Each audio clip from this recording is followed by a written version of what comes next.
നമസ്കാരം, പുതിയൊരു വീഡിയോയിലേക്ക് ഏവർക്കും സ്വാഗതം. ഇന്നത്തെ വീഡിയോയിലൂടെ നമ്മൾ കാണാൻ പോകുന്നത് +2 ഇക്കണോമിക്സിന്റെ പബ്ലിക് എക്സാമിന് വേണ്ടിയിട്ട് നമ്മൾ എന്തൊക്കെ ഭാഗങ്ങളാണ് കൃത്യമായിട്ട് പഠിക്കേണ്ടത് എന്നാണ് ഉൾപ്പെടുത്തിയിരിക്കുന്നത്.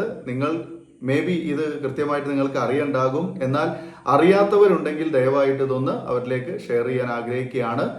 ഓക്കെ, അപ്പൊ നിങ്ങൾ അറിഞ്ഞ കാര്യങ്ങളൊക്കെ ശരിയാണോ എന്ന് കൂടി നിങ്ങൾക്ക് വേണമെങ്കിൽ ഈ വീഡിയോ ഒന്ന് കണ്ടുകൊണ്ട് ചെക്ക് ചെയ്യാവുന്നതാണ്. നിങ്ങൾക്ക് കൃത്യമായിട്ട് ഈ വക കാര്യങ്ങളൊക്കെ സ്കീം ഓഫ് വർക്ക് എന്നാണ് ഇതിന് പറയാ. +2 ഇക്കണോമിക്സിന്റെ സ്കീം ഓഫ് വർക്ക് ആണ് ഇത്. കൃത്യമായിട്ട് നിങ്ങൾക്ക് അറിയും എന്നുണ്ടെങ്കിൽ ഈ വീഡിയോ നിങ്ങൾക്ക് സ്കിപ്പ് ചെയ്യാൻ നിങ്ങൾ കാണേണ്ട ആവശ്യമില്ല. നേരെ മറിച്ച് അറിയാത്തവരാണെങ്കിൽ തീർച്ചയായും വീഡിയോ മുഴുവനായിട്ടും കാണണം. അവസാനം വരെ കണ്ട് നിങ്ങൾക്ക് ഉപകാരപ്പെടുകയാണെന്ന് തോന്നുകയാണെങ്കിൽ ഒന്ന് ലൈക്ക് ചെയ്യാൻ മറക്കരുത്. അതുപോലെ തന്നെ ഷെയർ ചെയ്യാൻ മറക്കരുത്. ആദ്യമായിട്ടാണ് നമ്മുടെ ചാനൽ കാണുന്നതെങ്കിൽ നമ്മുടെ ചാനൽ ഒന്ന് സബ്സ്ക്രൈബ് ചെയ്യുക. തൊട്ടടുത്തുള്ള ബെൽ ബട്ടൺ ഓൾ എന്ന് എനേബിൾ ചെയ്ത് വെക്കുക. അങ്ങനെയാണെങ്കിൽ പുതിയ ക്ലാസ്സുകളൊക്കെ നിങ്ങൾക്ക് എക്സാം സംബന്ധമായിട്ടുള്ള ക്ലാസ്സുകളെല്ലാം നിങ്ങൾക്ക് നോട്ടിഫിക്കേഷൻ ആയിട്ട് ലഭിക്കും. നിങ്ങൾക്ക് നല്ല മാർക്ക് നേടാൻ സാധിക്കുമെന്നുള്ളത് ഉറപ്പാണ്. ഓക്കെ, അപ്പോൾ നമ്മൾ ഇന്ന് കാണാൻ പോകുന്നത് എന്തൊക്കെയാണ് നമുക്ക് പഠിക്കാനുള്ള ഭാഗങ്ങൾ എന്നാണ്. നമുക്കറിയാം, നമ്മളുടെ ഈ ടേം, അതായത് പഠിക്കാനുള്ള കാലയളവിനെ നമ്മൾ 3ആയിട്ട് തരംതിരിച്ചിട്ടുണ്ട്. ടേം 1, ടേം 2 ആൻഡ് ടേം 3 എന്നുള്ളതാണ്. ടേം 1 ഓൾറെഡി നമ്മൾ കഴിഞ്ഞു പോയി. ഇപ്പോൾ നമ്മൾ എത്തിയിരിക്കുന്നത് ടേം 2വിലാണ്. ടേം 1 എന്ന് പറയുന്നത് ജൂൺ, ജൂലൈ, ഓഗസ്റ്റ് മാസങ്ങളിലുള്ള കാലയളവാണ് ടേം 1 എന്ന് പറയുന്നത്. ടേം 2 എന്ന് പറയുന്നത് സെപ്റ്റംബർ, ഒക്ടോബർ, നവംബർ, ഡിസംബർ. ഇപ്പൊ നമുക്ക് ടേം 2, അതായത് സെക്കൻഡ് ടേം എക്സാം നടക്കാൻ പോവുകയാണ്. നമ്മുടെ ക്രിസ്മസ് എക്സാം ആണ് നടക്കാൻ പോകുന്നത്, സെക്കൻഡ് ടേം ആണ്. അപ്പൊ അതിന് നമുക്ക് എന്തൊക്കെ പഠിക്കണം? അപ്പോൾ ഓൾറെഡി ഞാൻ ഒരു വീഡിയോ ചെയ്തിട്ടുണ്ടായിരുന്നു, നമ്മുടെ ക്രിസ്മസ് എക്സാമിന് എന്തൊക്കെയാണ് പരീക്ഷയ്ക്ക് വരിക എന്നുള്ളത്. ഫസ്റ്റ് ടേമിൽ നമ്മൾക്ക് പരീക്ഷയ്ക്ക് വന്നതിൽ നിന്ന് ഏകദേശം 20% ക്വസ്റ്റ്യൻസ് ഇവിടെ സെക്കൻഡ് ടേമിൽ റിപ്പീറ്റ് ചെയ്യാൻ സാധ്യത എന്നല്ല, റിപ്പീറ്റ് ചെയ്യുമെന്നാണ് പറയുന്നത്. ഓക്കെ, ഫസ്റ്റ് ടേമിൽ നിന്ന് നമുക്ക് ചോദിച്ചിട്ടുള്ള അല്ലെങ്കിൽ പഠിച്ചിട്ടുള്ള പാഠഭാഗങ്ങളിൽ നിന്ന് ഏകദേശം 20% ചോദ്യങ്ങൾ നമ്മുടെ സെക്കൻഡ് ടേമിൽ റിപ്പീറ്റ് ചെയ്ത് ചോദിക്കും. മാത്രമല്ല, നമ്മൾ ഇവിടെ പ്രത്യേകമായിട്ട് ഉൾപ്പെടുത്തിയിരിക്കുന്ന ഒരു കാര്യം, ഓരോ ചാപ്റ്റർ, ഇനിയിപ്പോ ഇതൊക്കെ നമുക്ക് പബ്ലിക് എക്സാമിന് ആവശ്യമുള്ളതാണല്ലോ അല്ലെ. അപ്പോൾ ഓരോ ചാപ്റ്ററും എത്രത്തോളം വെയിറ്റേജ് ആണ് കൊടുത്തിരിക്കുന്നത്, അതായത് എത്രത്തോളം മാർക്കിന് ക്വസ്റ്റ്യൻസ് ആണ് വരാൻ സാധ്യതയുള്ളത് എന്നുകൂടി ഞാൻ ഈ വീഡിയോയിൽ പറയുന്നുണ്ട്. കൃത്യമായിട്ട് നിങ്ങളിത് കാണണമെന്ന് പറയാൻ കാരണം അതാണ്. ഓക്കെ, അപ്പൊ നമുക്കറിയാം, നമുക്ക് 2 ബുക്കാണ് പഠിക്കാനുള്ളത്. എക്കണോമിക്സിനെ സംബന്ധിച്ച് +2കാർക്ക് 2 ബുക്കാണല്ലോ പഠിക്കാനുള്ളത്. ഒന്ന് മൈക്രോ എക്കണോമിക്സ് ആണ്, രണ്ടാമത്തേത് മാക്രോ എക്കണോമിക്സ് ആണ്.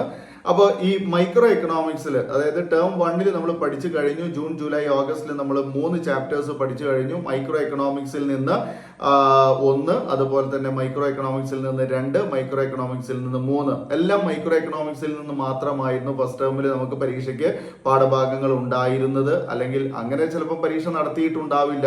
സാധാരണഗതിയിൽ നമുക്ക് മൈക്രോന്നും അതുപോലെ മാക്രോയിൽ നിന്നും ഇങ്ങനെ കണ്ടിന്യൂസ് ആയിട്ടാണ്, അല്ലെങ്കിൽ ഇടകലർത്തിയിട്ടാണ്, മിക്സ് ആക്കിയിട്ടാണ് നമുക്ക് ചാപ്റ്റേഴ്സ് എടുക്കുക അല്ലെ. 2 ഭാഗം ഒരേപോലെ ആണ് നമുക്ക് എടുത്തു പോകുന്നത്. അപ്പോൾ ഫസ്റ്റ് ടേം എക്സാം എല്ലാം അതാത് സ്കൂളിലെ ടീച്ചേഴ്സ് ആണ് നടത്തിയത്. അതുകൊണ്ട് തന്നെ ക്വസ്റ്റ്യൻ പേപ്പർ എല്ലാം അവരുടെ ഇഷ്ടപ്രകാരം ചെയ്തതായിരിക്കും. പക്ഷേ സ്കീം ഓഫ് വർക്ക് പ്രകാരം പറയുന്നത് ടേം 1ൽ 3 ചാപ്റ്റേഴ്സ് നമ്മുടെ ഇൻട്രൊഡക്ഷൻ ടു മൈക്രോ എക്കണോമിക്സ്, അതുപോലെ തന്നെ theory of the consumer behaviour, അതുപോലെ പ്രൊഡക്ഷൻ ആൻഡ് കോസ്റ്റ് എന്നീ ചാപ്റ്റേഴ്സ് ആയിരുന്നു.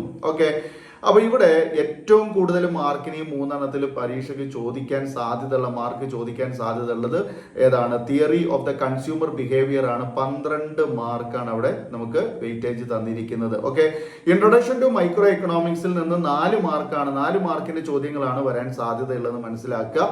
അതുപോലെ തന്നെ തിയറി ഓഫ് ദ കൺസ്യൂമർ ബിഹേവിയറിൽ നിന്ന് 12 മാർക്കിന്റെ ചോദ്യങ്ങളാണ്. തിയറി ഓഫ് അതുപോലെ തന്നെ production and cost, 3rd chapter, 8 മാർക്കിന്റെ ചോദ്യങ്ങൾ അവിടുന്ന് സാധ്യതയുണ്ട്.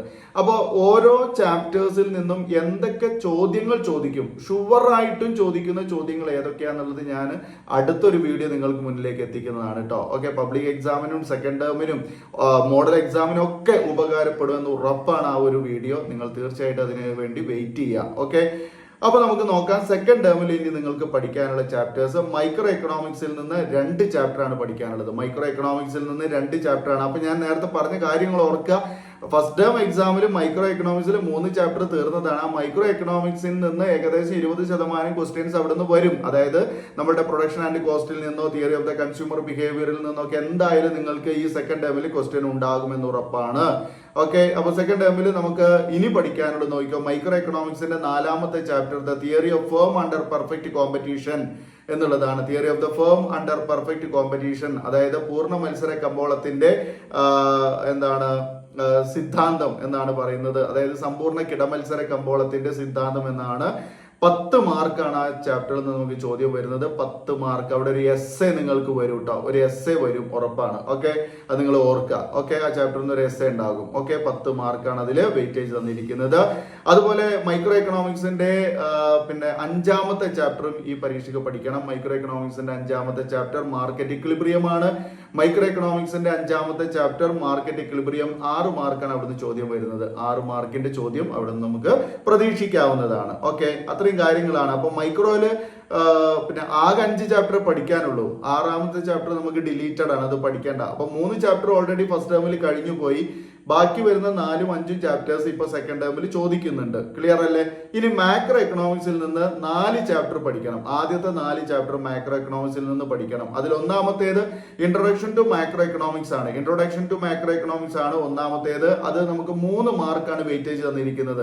3 മാർക്കിന്റെ ചോദ്യം വരുന്നു എന്നുള്ളതാണ്. ഓക്കെ, 3 മാർക്കിന്റെ ചോദ്യമാണ് ഇൻട്രൊഡക്ഷൻ ടു മാക്രോ എക്കണോമിക്സിൽ നിന്ന് തന്നിരിക്കുന്നത്. അതുപോലെ മാക്രോ എക്കണോമിക്സിന്റെ 2ാമത്തെ ചാപ്റ്റർ ആണ് very very important chapter, national income accounting അല്ലെ, ദേശീയ വരുമാനം കണക്കാക്കൽ. ദേശീയ വരുമാനം കണക്കാക്കൽ എന്ന് പറയുന്ന മാക്രോ എക്കണോമിക്സിന്റെ 2ാമത്തെ ചാപ്റ്ററിൽ നിന്ന് 12 മാർക്കിന്റെ ചോദ്യങ്ങൾ ഉറപ്പാണ് മക്കളെ. 2ാമത്തെ എസ്സേ ഇതാ വന്ന് കിടക്കുന്നു. നാഷണൽ ഇൻകം കാൽക്കുലേഷനുമായി ബന്ധപ്പെട്ട ഒരു എസ്സേ നിങ്ങൾക്ക് ഈ ചാപ്റ്ററിൽ നിന്ന് ഉണ്ടാകും. അല്ലെങ്കിൽ നിങ്ങൾക്ക് ഒരു എസ്സേ വരുന്നത് ഏതാണ്? GDP ഡിഫ്ലാറ്റർ 4 മാർക്കിന് ചോദിക്കും. അതേ സമയത്ത് തന്നെ 4 മാർക്കിന് GDP ആൻഡ് വെൽഫെയറും ചോദിക്കും. അപ്പോൾ 4 4 8 മാർക്കായി. മനസ്സിലാവുണ്ടോ? ഒരു ചോദ്യം നമ്പറിൽ 2 ടൈപ്പ് ക്വസ്റ്റ്യൻസ് നമുക്ക് ചോദിക്കാം. പറഞ്ഞ മനസ്സിലായോ? അതായത് കഴിഞ്ഞ പബ്ലിക് എക്സാമിന് 24 ചോദിച്ച ചോദ്യമാണത്. ഏതാണ്? GDP ഡിഫ്ലാറ്റർ എന്താണ്, അതിന്റെ തിയറി എന്താണ്, അതിന്റെ സമവാക്യം എന്താണ്, അതിനെ എങ്ങനെ പ്രോബ്ലം ചെയ്യുക, അങ്ങനെയുള്ള കാര്യങ്ങളൊക്കെ 4 മാർക്കിനോട് ചോദിച്ചു. എന്നിട്ട് അതിൽ ബി ക്വസ്റ്റ്യൻ ആയിട്ട് GDP ആൻഡ് വെൽഫെയർ ചോദിച്ചു. GDP ആൻഡ് വെൽഫെയർ ആ ചാപ്റ്ററിന്റെ അവസാന ഭാഗമാണത്. ഓക്കെ, അപ്പൊ എന്തായാലും അവിടെ 8 മാർക്ക് നമുക്ക് പ്രതീക്ഷിക്കാനുള്ള ഒരു വക ഉണ്ട്. ഇനി അതല്ലെങ്കിൽ നാഷണൽ ഇൻകം അക്കൗണ്ടിങ് കാൽക്കുലേഷനുമായി ബന്ധപ്പെട്ട് ചോദ്യം ഉറപ്പാണ്. അതുപോലെ തന്നെ മാക്രോ എക്കണോമിക്സിന്റെ 3ാമത്തെ ചാപ്റ്റർ ആണ് മണി ആൻഡ് ബാങ്കിങ് എന്ന് പറയുന്നത്. അതായത് പണവും ധനകാര്യവുമാണ്. പണവും ധനകാര്യവും ഇപ്രാവശ്യം 6 മാർക്കിന്റെ ചോദ്യങ്ങളെ അവിടെ വെയിറ്റേജ് തരുന്നുള്ളൂ. കഴിഞ്ഞ വർഷം നല്ല വെയിറ്റേജ് തന്നിരുന്ന ഒരു ചാപ്റ്റർ ആണത്. പക്ഷേ മണി ആൻഡ് ബാങ്കിങ്ങിൽ 6 മാർക്കിനാണ് നമുക്ക് വെയിറ്റേജ് തരുന്നത്. അപ്പോൾ അവിടെ ഒരു ചോദ്യം നമുക്ക് എസ്സേ കിടക്കുന്നുണ്ട്. അതായത് RBIയുടെ ഫംഗ്ഷൻസ്, റിസർവ് ബാങ്കിന്റെ ഫംഗ്ഷൻസ്, കേന്ദ്ര ബാങ്കിന്റെ ധർമ്മങ്ങൾ കിടക്കുന്നുണ്ട്. പക്ഷെ അത് ഇപ്രാവശ്യം നിങ്ങൾക്ക് എസ്സേ വരാൻ സാധ്യതയില്ല എന്ന് തോന്നുന്നു. കാരണം ഇവിടെ 6 മാർക്കിന്റെ വെയിറ്റേജ് കാണുന്നുള്ളൂ. ഓക്കെ, ദെൻ അവിടെ മാക്രോ എക്കണോമിക്സിന്റെ 4ാമത്തെ chapter very very important chapter ആണ്. വെരി വെരി ടഫ് ചാപ്റ്റർ ആണ്. ഇത് ഇൻകം ഡിറ്റർമിനേഷൻ എന്ന് പറയുന്ന ഒരു ചാപ്റ്റർ ഉണ്ട്. വരുമാന നിർണയം എന്ന് പറയുന്ന ചാപ്റ്റർ ആണ്. വരുമാന നിർണയത്തിൽ നിന്ന് നമുക്ക് 7 മാർക്കിന്റെ ചോദ്യമാണ് വരാൻ സാധ്യതയുള്ളത്. ഓക്കെ, 7 മാർക്കിന്റെ ചോദ്യം കാണുന്നുണ്ട്. ഓക്കെ, 7 മാർക്കിന്. അപ്പൊ ഇൻകം ഡിറ്റർമിനേഷൻ, വരുമാന നിർണയം, മാക്രോ എക്കണോമിക്സിന്റെ 4ാമത്തെ ചാപ്റ്റർ 7 മാർക്കിന്റെ ചോദ്യമാണ് സാധ്യത ഉള്ളത്. ഓക്കെ, അതുപോലെ തന്നെ ഞാൻ പബ്ലിക് എക്സാം കേസ് ചെയ്ത് പറയാണ്. ടേം 3 അതായത് ജനുവരിയിലാണ് ടേം 3 അവസാനിക്കുന്നത്. പക്ഷെ നമുക്കറിയാം +2 ഒരു പഠനം എന്ന് പറയുന്നത്, +2 പഠനം എന്ന് പറയുന്നത് ഡിസംബറിൽ എല്ലാ ചാപ്റ്റേഴ്സും അവസാനിപ്പിക്കുകയും അതുപോലെ തന്നെ ജനുവരിയിൽ അതിന്റെ റിവിഷൻ നടക്കുകയും ചെയ്യണം എന്നുള്ളതാണ്. അതുകൊണ്ട് തന്നെ എല്ലാ ടീച്ചേഴ്സും മിക്കവാറും നമ്മുടെ ചാപ്റ്റേഴ്സ് എല്ലാം തീർത്തിട്ടുണ്ടാകും. ജനുവരിയിലേക്ക് നമ്മൾ ടേം 3 2 ചാപ്റ്റേഴ്സ് മാക്രോ എക്കണോമിക്സിന് അവിടെ തള്ളി വെക്കണം എന്ന് എനിക്ക് തോന്നുന്നില്ല. മുഴുവനായിട്ട് തീർത്തിട്ടുണ്ടായിരിക്കാം. എന്നാലും അവിടെ ഞാൻ പറയുന്നു, മാക്രോ എക്കണോമിക്സിൽ നിങ്ങൾ 4 ചാപ്റ്ററേ ഈ സെക്കൻഡ് ടേമിന് പഠിക്കാനുള്ളൂ. ആദ്യത്തെ 4 ചാപ്റ്ററേ പഠിക്കാനുള്ളൂ. 5ഉം 6ഉം പഠിക്കണ്ട. 5ഉം 6ഉം പഠിക്കണ്ട. മാക്രോ എക്കണോമിക്സിൽ എവിടെ സെക്കൻഡ് ടേമിൽ പഠിക്കേണ്ട എന്നാണ്. മനസ്സിലായില്ലേ? പബ്ലിക് എക്സാമിന് പഠിക്കേണ്ട എന്നല്ല, സെക്കൻഡ് ടേമിൽ പഠിക്കേണ്ട. ക്രിസ്മസ് എക്സാമിന് നിങ്ങൾ മാക്രോ എക്കണോമിക്സിലെ എന്ത് പഠിച്ചാൽ മതി? ആദ്യത്തെ 4 ചാപ്റ്റർ പഠിച്ചാൽ മതി. മൈക്രോ എക്കണോമിക്സിലെ എത്ര ചാപ്റ്റർ പഠിക്കണം? മൈക്രോ എക്കണോമിക്സിലെ 4ാമത്തെയും 5ാമത്തെയും ചാപ്റ്റർ, അതായത് 2 ചാപ്റ്റർ പഠിക്കണം. ഓക്കെ, അപ്പൊ ഇവിടെ ഈ മാക്രോ എക്കണോമിക്സിലെ 5ാമത്തെ ചാപ്റ്റർ ആണ് the government budget and the economy എന്ന് പറയുന്നത്. ഗവൺമെന്റ് ബജറ്റും സമ്പദ് വ്യവസ്ഥ എന്ന് പറയുന്നത്, ഗവൺമെന്റ് ബജറ്റ്, സമ്പദ് വ്യവസ്ഥ, എന്ന് പറയുന്ന ചാപ്റ്ററിൽ 6 മാർക്കിന്റെ വെയിറ്റേജ് ആണ് കൊടുത്തിരിക്കുന്നത്. 6 മാർക്കിന്റെ വെയിറ്റേജ് ആണ് കൊടുത്തിരിക്കുന്നത്. Government budget and the economy എന്ന് പറയുന്ന ചാപ്റ്ററിൽ 6 മാർക്കിന്റെ ഒരു വെയിറ്റേജ് ആണ് കൊടുത്തിരിക്കുന്നത്. ദെൻ 6ാമത്തെ ചാപ്റ്ററാണ് മാക്രോ എക്കണോമിക്സിന്റെ open economy and macro economics. അതായത് തുറന്ന സമ്പദ് വ്യവസ്ഥയും സ്ഥൂല സാമ്പത്തിക ശാസ്ത്രവും. തുറന്ന സമ്പദ് വ്യവസ്ഥയും സ്ഥൂല സാമ്പത്തിക ശാസ്ത്രവും. അതിൽ 6 മാർക്കിന്റെ വെയിറ്റേജ് തന്നെ അവിടെ കൊടുത്തിട്ടുള്ളൂ. ഓക്കെ, 6 മാർക്കിന്റെ വെയിറ്റേജ് ആണ് ഓപ്പൺ എക്കോണമി ആൻഡ് മാക്രോ എക്കണോമിക്സിൽ കൊടുത്തിട്ടുള്ളൂ. ഓക്കെ, അപ്പൊ ഇത്രയാണ് നമുക്ക് പഠിക്കാനുള്ള ചാപ്റ്റേഴ്സ്. കൃത്യമായിട്ട് മനസ്സിലായി എന്ന് വിചാരിക്കുന്നു. അപ്പൊ ഈ സെക്കൻഡ് ടേമിൽ നമുക്ക് പഠിക്കാനുള്ളത് എന്തൊക്കെയാണെന്ന് മനസ്സിലായിട്ടുണ്ടല്ലോ. ഒന്നുകൂടെ ഞാൻ സൂചിപ്പിക്കുകയാണ്. മൈക്രോ എക്കണോമിക്സിന്റെ 4-5 ചാപ്റ്റർ ആണ്. മാക്രോ എക്കണോമിക്സിന്റെ 1, 2, 3, 4 ചാപ്റ്റേഴ്സ്. ഓക്കെ, അങ്ങനെ ടോട്ടൽ 6 ചാപ്റ്റർ ആണ് നമുക്ക് ഈ സെക്കൻഡ് ടേം, അതായത് ക്രിസ്മസ് എക്സാമിന് പഠിക്കാനുള്ളത്. ഓക്കെ മക്കളെ, അപ്പൊ നന്നായിട്ട് പഠിക്കുക. പഠിക്കാനുള്ള ചോദ്യങ്ങൾ നിങ്ങൾക്ക് ഈ സെക്കൻഡ് ടേം എക്സാമിന് വരുന്ന എക്കണോമിക്സിൽ +2 എക്കണോമിക്സിൽ വരുന്ന ചോദ്യങ്ങൾ കൃത്യമായിട്ട് ഞാൻ അടുത്ത വീഡിയോയിൽ നിങ്ങൾക്ക് തരും. അത് മാത്രം നിങ്ങൾ അങ്ങോട്ട് പഠിച്ചു പോവുക. അതിന് മെറ്റീരിയൽ ഇല്ലെങ്കിൽ എന്നെ അറിയിക്കുക. തീർച്ചയായിട്ടും മെറ്റീരിയൽ നിങ്ങൾക്ക് സപ്ലൈ ചെയ്യുന്നതാണ്. ഓക്കെ, അപ്പോൾ കൃത്യമായിട്ട് നിങ്ങളത് കാണുക, പഠിക്കുക, ഓർത്തിരിക്കുക. ഇഷ്ടപ്പെടുകയാണെങ്കിൽ ലൈക്ക് ചെയ്യണം, അതുപോലെ ഷെയർ ചെയ്യാൻ മറക്കരുത്. അതുപോലെ വീഡിയോ ആദ്യമായി കാണുന്നവരാണെങ്കിൽ നമ്മുടെ ചാനൽ ഒന്ന് സബ്സ്ക്രൈബ് ചെയ്യുക. തൊട്ടടുത്തുള്ള ബെൽ ബട്ടൺ ഓൾ എനേബിൾ ചെയ്ത് വെക്കുക. പുതിയ വീഡിയോയ്ക്ക് വേണ്ടി കാത്തിരിക്കുകയാണ്. നമുക്ക് വീണ്ടും കാണാം എന്ന പ്രതീക്ഷയോടുകൂടി ഈ വീഡിയോയുടെ വൈൻഡപ്പ് ചെയ്യുന്നു. Thank you so much for watching.